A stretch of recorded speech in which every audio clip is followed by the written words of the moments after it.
in retrospect, like I didn't even think about this until you mentioned the terror and the anxiety that you felt. I don't remember. I think I felt jittery about the idea of channeling in general. So I remember a little bit of that.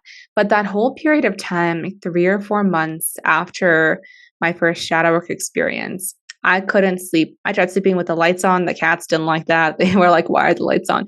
They just raced around all night. So that didn't help. But I tried sleeping with the lights on. I couldn't sleep at all for months because I just had this terror overcome me every night. And I've always been kind of afraid of the dark. I remember as a kid, my toys would move in the night and like the water in the bathroom would just turn on by itself. Like things were happening in that apartment in Moscow. Not, I mean, there was all that stuff there, all those books and all that stuff happening. So I'm not surprised now.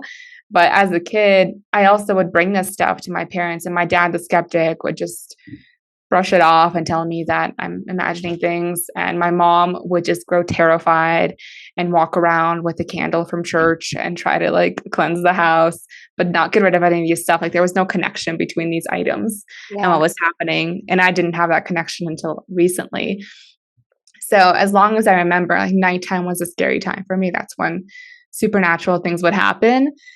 And for whatever reason, like this didn't make sense in my concept of the spiritual world at the time. But when I guess in retrospect, opened that door through shadow work, through the obsession with chakras and with channeling, with all of that, all this stuff started happening at night, mostly just this terror. And then there were a couple of really weird experiences, a few dreams, and then a couple of like, I open my eyes and it's still there sort of experiences. So there were dreams of these like hooded figures in my room, like a procession of hooded figures. Told me they were angels, but I was terrified in their presence. So in retrospect, probably were fallen angels. Yeah. So yeah, there's like this procession of hooded figures. I couldn't see their faces. I think they were like black robes with hoods, entering my bedroom. I remember that dream really vividly. And there was another dream where something similar was happening. Like I left my bedroom for some reason in the dream, in the same apartment. All these dreams took place in my apartment at the time. And my dreams usually don't take place where I live. They're like much more imaginative. So I'm not sure how much of this was a dream. Yeah, I hear you. Yeah. So I exited. It was a 1-bedroom apartment. There were just 2 rooms, the bedroom and the living room. So I left the bedroom, entered the living room. And I think the hooded figures were in that dream too. I don't remember, but there's definitely presences. I don't know if they look like that.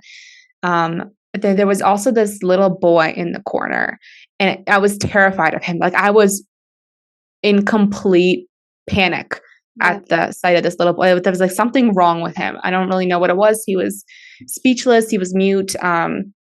He had this blank expression on his face. He was maybe about like 7 years old, dark hair. And I tried to shove him out the window of my apartment, and he just wouldn't go. And that was the dream. And I was terrified. Looking into it afterwards, I was like, maybe this is my inner child or something. But then why was it a boy? Then also, I asked in the dream, who is this? And a voice I thought was God. I don't know in retrospect whether it was, but a voice I thought was God told me it's my son. So I don't know. I don't have children yet. I can't confirm that that's how my son is going to look one day. But that was a really weird experience. And the weirdest one of all, I woke up and there were these symbols floating all throughout my bedroom. And at that time, I was seeing a lot of stuff in my mind's eye. I was seeing colors. I was seeing weird symbols. I was seeing like sacred geometry. I was seeing all kinds of stuff when I would close my eyes. And this was with my eyes open. Like I opened my eyes and all throughout the room, there was this symbol floating around. And I was terrified because it wouldn't go away. Like I rubbed my eyes. I was like, what is going on? And then I was really excited the next day. I'm like, oh, like my third eye is opening. I'm seeing all this stuff. I'm seeing all this truth. I remember I would see a hexagonal grid wherever I looked. Like everything was made of this hexagonal undulating grid. So I saw all this stuff, and this symbol was like It was like a three-legged swastika. When I looked into it, it's called the Antakarana or something like that. And there's other versions of it in like Celtic symbology, things like that. But it's like a symbol that I'd never seen before, and then looked into it and has all this history. So Okay. it in the I think Antakarana comes from like the Hindu understanding. I don't remember exactly anymore, but in that, oh, I think it might be a Reiki symbol. That's what it was. I think it was also in the Reiki symbology. And in that context, it has its own consciousness and it's like alive and it's like a being Wow. that can appear as this symbol.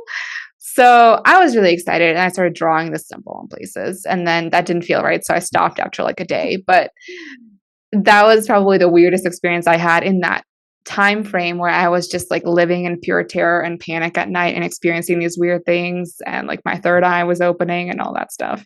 Yeah, what's interesting about what you said too is like I know when we see angelic beings of God's kingdom that it's still a very shocking experience, because it's, you know, it's supernatural. That's gonna shake any human a little bit, but I'm pretty sure like every time that an angel appears in the Bible, the first thing they say is not to be afraid.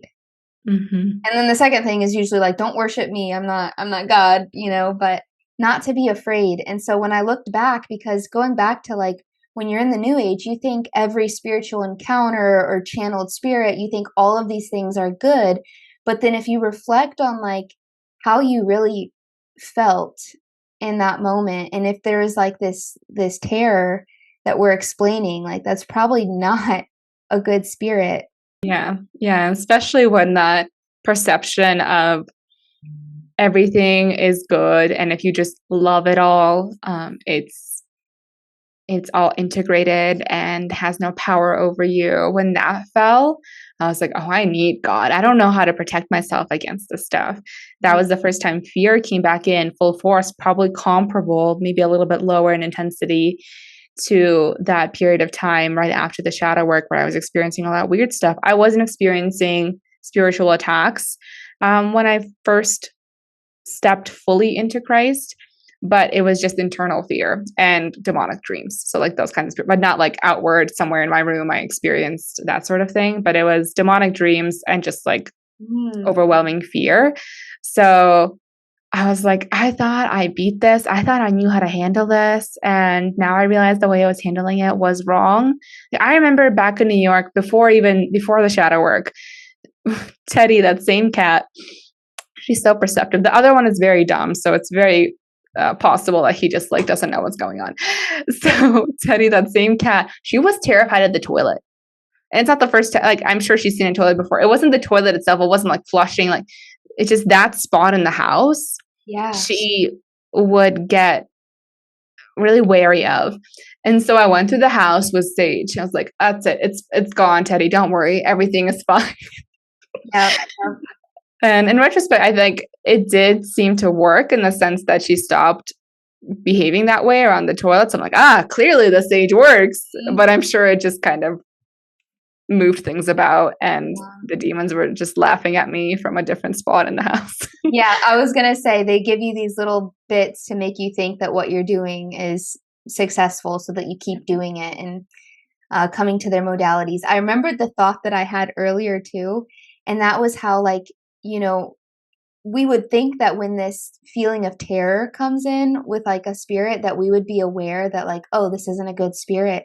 But um, when you grow up, especially like having this sort of like trauma or like you're used to like a lack of love or even like have an abused history, like I did, I feel like I wasn't able to discern the feelings in my gut and in my consciousness. Like I feel like I had suppressed those feelings for so long because terrible things happened as a child, where I just like, I don't know, like the abuse and the chaoticness and the terror almost felt like normalcy to me. So then later on, when I was in the new age and these spirits were coming in that had these feelings associated with them, it wasn't a red flag to me because of the trauma that I already had. And I know so many people come into the new age because they have this kind of trauma something that they're trying to heal and fix. And so I don't know. I was just kind of making that connection as well.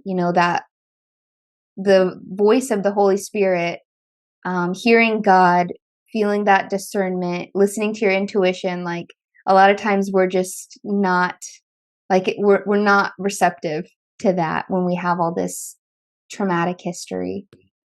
Yeah. Intuition was something I felt like I really had to hone. And now I'm in a new phase of that, of like, I don't know. I have to figure out all over again what I can trust and what I cannot trust, because what I thought I could trust then turned out to be false.